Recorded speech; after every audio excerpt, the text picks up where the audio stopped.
Welcome to my channel Grey and voice.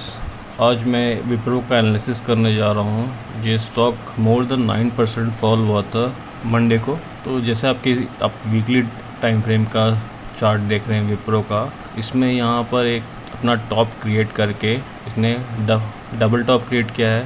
फिर इसमें fall आया था, फिर लोअर हाई इसने क्रिएट किया। उसके बाद ये एक कंसोलिडेशन में चले गया था, जिसने यहाँ पर cup and handle pattern create किया था और इसने यहाँ पर ब्रेकआउट भी किया था। ब्रेकआउट के वॉल्यूम भी ओके है।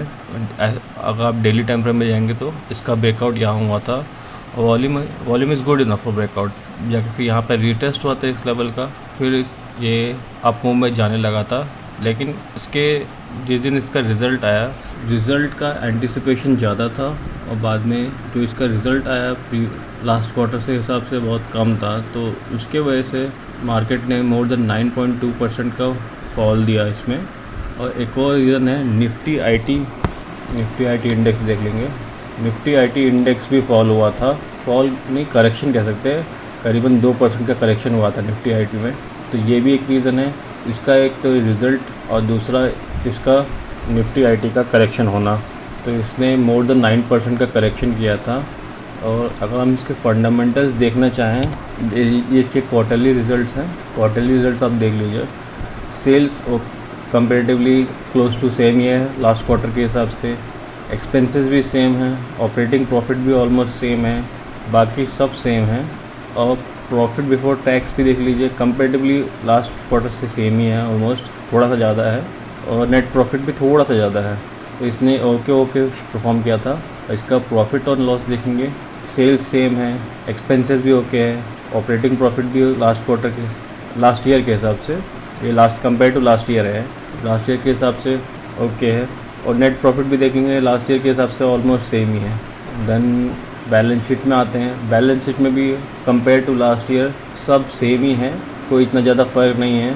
और कैश फ्लो देखेंगे, कैश फ्लो में ऑपरेटिंग एक्टिविटी से थोड़ा सा इंक्रीज़ हुआ है कैश फ्लो, इन्वेस्टिंग एक्टिविटी का पॉजिटिव में आया है। और जो फाइनेंसिंग एक्टिविटी है वो इसमें बहुत ज़्यादा लॉस हुआ है। फिर भी पॉजिटिव में क्यों है, यहाँ पर आपको सोचने वाली चीज़ है। ये देखिए, इनमें ऑपरेटिंग एक्टिविटी से पॉजिटिव में है compare to last year. Investing activity positive है compare to last year negative में था। Financing activity last year negative था 6,000 के अराउंड, इस बार -18,000 के अराउंड। लेकिन कंपेयर टू दिस ये पॉजिटिव में है, क्योंकि इसमें ज़्यादा डिफरेंस नहीं थे, इसलिए बहुत ज़्यादा होना चाहिए था। तो इसको डिटेल में हम देखते हैं। प्रोसीड फॉर शेयर्स ओके है। प्रोसीड फॉर बोरिंग थोड़ा सा रिड्यूस हुआ है। रीपेमेंट ऑफ बोरिंग ये भी रिड्यूस हुआ है। इंटरेस्ट पेड फिन ये इंक्रीज़ हुआ है। डिविडेंड पेड्स लास्ट ईयर जो डिविडेंड पेड किया था अराउंड -3,281 और इस बार है -554। तो ये कंपनी अपने डिविडेंड्स प्रॉपर्ली पे नहीं कर रही है। तो एज ए रिटेलर जो भी कंपनी आपको डिविडेंड्स पे नहीं करती है, उसका मतलब क्या होता है, कंपनी ज़्यादा अपना लॉसेस कवर करने के लिए अपने रिटेलर्स को डिविडेंड नहीं पे करना चाहती है। और फाइनेंशियल लायबिलिटी देखेंगे, वो भी थोड़ी सी इंक्रीज़ हुई है। और अदर फाइनेंशियल आइटम्स यहाँ देखिए कितना ज़्यादा इंक्रीज़ हुआ है, तभी ये पॉजिटिव है। तो इन्होंने अपना बैलेंस शीट पॉजिटिव करने के लिए इन्होंने डिविडेंड्स पे करना रिड्यूस कर दिया है, जबकि एक्चुअली इनके बैलेंस शीट नेगेटिव में है। तो उसके बाद तो ये एक बहुत इंपॉर्टेंट पॉइंट है।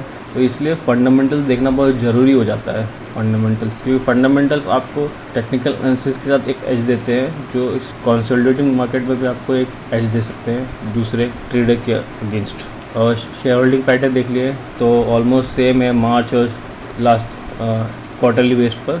और FII थोड़े से इंक्रीज़ हुए हैं, DII थोड़ा सा रिड्यूस हुआ है। तो मेनली यही है कि ये कंपनी एक्चुअली बैलेंस शीट में कंसोलिडेट कर रही है या लॉस में है, दोनों में से है, प्रॉफिट में तो नहीं है। तो ये प्रॉफिट को अचीव करने के लिए अपने रिटेलर्स को डिविडेंड नहीं दे रही है या डिविडेंड से रिड्यूस कर लिया है। तो ये एक रीज़न कह सकते हैं इसका लॉस फॉल होने के लिए। और दूसरा कह सकते हैं निफ्टी आईटी का फॉल, मोर देन 2% का फॉल।